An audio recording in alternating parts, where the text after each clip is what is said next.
on the attack, so a massive attack stat, and then 97 on the speed. We don't really need to go much further. This Pokemon has pretty solid stats. At 97 speed, not the most insane, but this Pokemon gets Dragon Dance, so as long as we're staying in a decent speed range, it really doesn't matter what our speed is because we're going to be boosting it, and then our attack is already going really insane as well. 60 on the special attack means we don't have that many wasted stats, and it also doesn't give us any kind of split. Like, are we going to have a chance of running this Pokemon special? No, we're not worrying about that. We're just going for high attack, high speed, and then we have okay on our defense. Like 76 hit points and 70 on special defense is pretty like normal for like low survivability, but 90 on defense means we might take that extra physical hit and it won't directly knock us out, so that can be a good thing.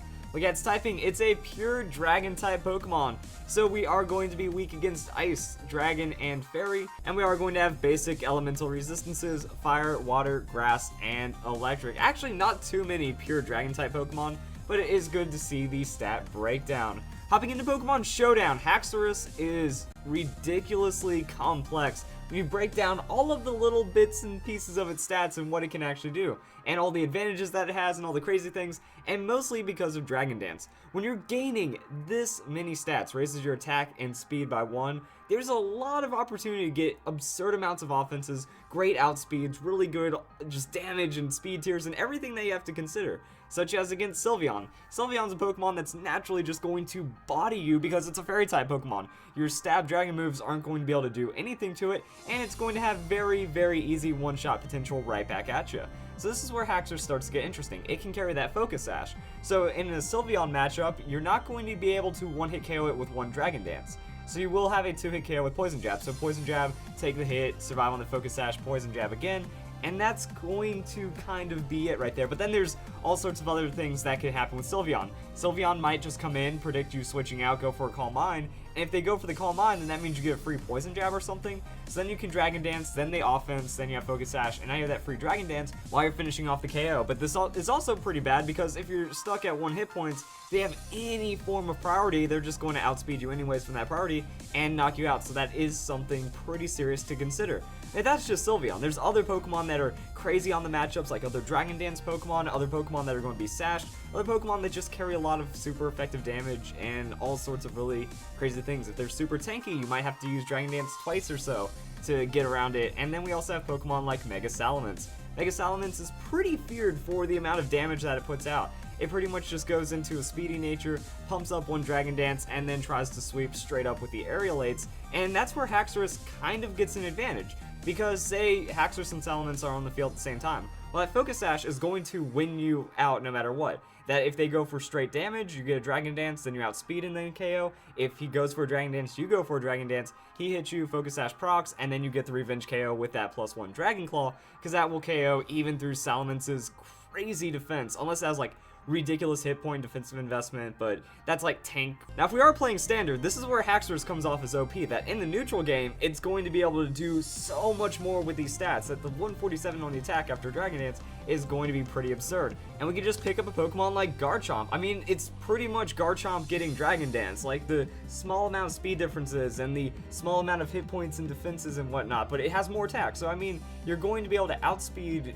tons of Pokemon. You're also going to be able to outdamage them with just simple setup, and then you just get absurd sweeps from there. And we can also compare with a Pokemon like Dragonite. Dragonite is a bulky Pokemon with a lot of just crazy stats all over the place, but Haxorus, more attack, more speed. Now it doesn't have the multi-scale ability, which is its own kind of craziness, and it is less tanky than Dragonite, so those are like its own things, but also Haxorus doesn't have 4 times weaknesses. It's going to be pretty consistent in a lot of situations, and it does get thrown the Focus Sash. Dragonite, Focus Sash doesn't really make too much sense because the multi-scale ability. There's a lot of give and take with Haxorus, but in the end, I feel it comes out on top of the Dragon-type Pokemon for just Dragon Dancing into hardcore sweeping. Now Haxorus does have some interesting diversity. With this Focus Sash though, it's pretty much just going to be max the attack, max out the speed, and hope for the best. If you go up against Pokemon that are faster than you, that you can't super effective in one-hit KO, you might be in a big problem. Like matchups against a Scarf Garchomp are going to be really weird because they'll outspeed you, they'll do the damage that breaks your Focus Sash,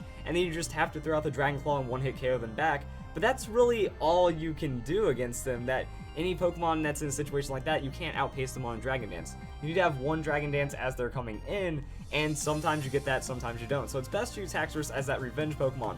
you bring it in that very, very favorable situation, or if you see your opponent doesn't have a lot of priority or direct threats, you can lead with it, hope for the best, and then, you know, if you get that free Dragon Dance, that free other Dragon Dance, then you just one-shot through your opponent's entire team, as long as they can't wear you down because you just have really good coverage overall.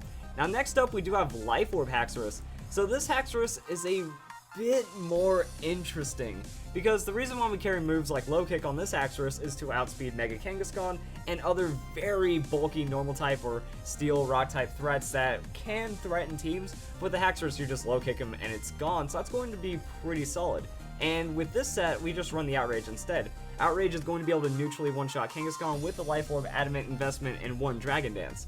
So with this, we're not also looking for ridiculous amounts of speed, which is why this could also work as a revenge Pokemon. That as long as you just come in at the right time, you know, okay, with this health investment, I'm going to be able to survive more moves than I would have normally, so I get that free Dragon Dance. It's going to be very difficult as long as I'm not coming into a super effective hit.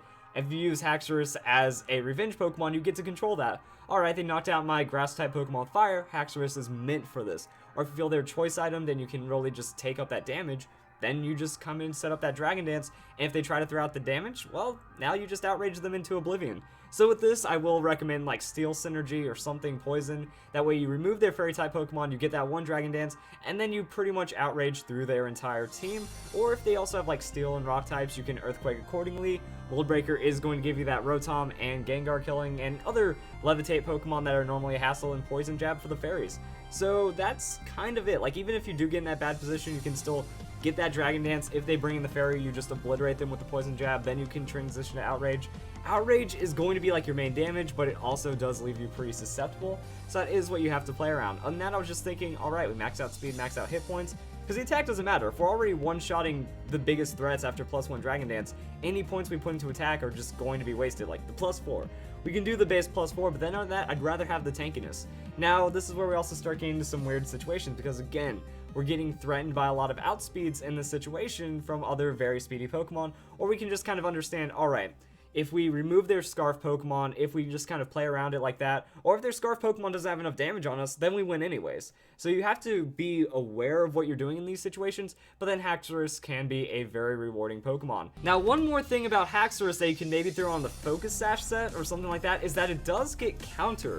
So Counter is going to be an interesting move on Haxorus because it gets it. If you're hit by a physical attack, returns double damage. So Sash counters are something that are really interesting, and it might be able to cause you to win a game. So say you Dragon Dance, you get that setup going, and then they bring in something that you can't one-shot, but can one-shot you back. Then you use the counter. As long as it's physical, you throw out the counter, you get the one-shot, and now if you're holding onto your Dragon Dance still, like say you led with Haxorus, they went for setup, they did something, you got a free turn somehow. Free turns will happen from time to time. You force a switch with Haxorus, they just don't want to like worry about you setting up, and then you still set up a little more anyways. There's a lot of opportunities where you can still find the counter, get a KO from there, and then get damage off of the Dragon Dance once you set it up. So not as easy of a Pokemon, but once you get it going, it can steamroll pretty hard. So if you guys enjoy the video, that's how I use Haxorus, and I hope you all have a nice day. Thank you for watching.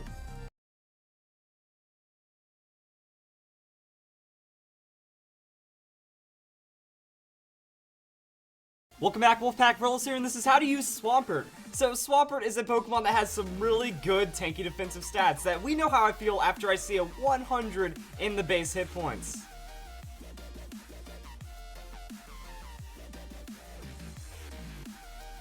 So yeah, that's pretty good. Also, 90 on the defenses. This Pokemon's going to be pretty hard to knock out, and somehow Swampert still manages to find a 110 on the attack.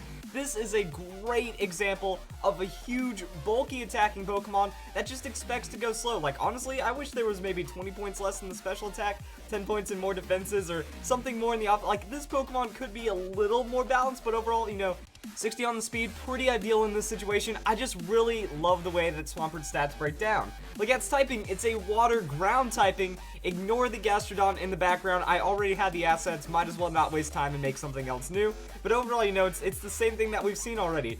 4 times weakness to grass, and that's it. After that, you get 4 resistances and an immunity. You can use this Pokemon to keep your flying type safe, other water types safe. You just bring it in. Oh, now you're immune to electric. That's cool. And then you resist poison. So your fairy types are safe. Actually, poison, steel are resisted.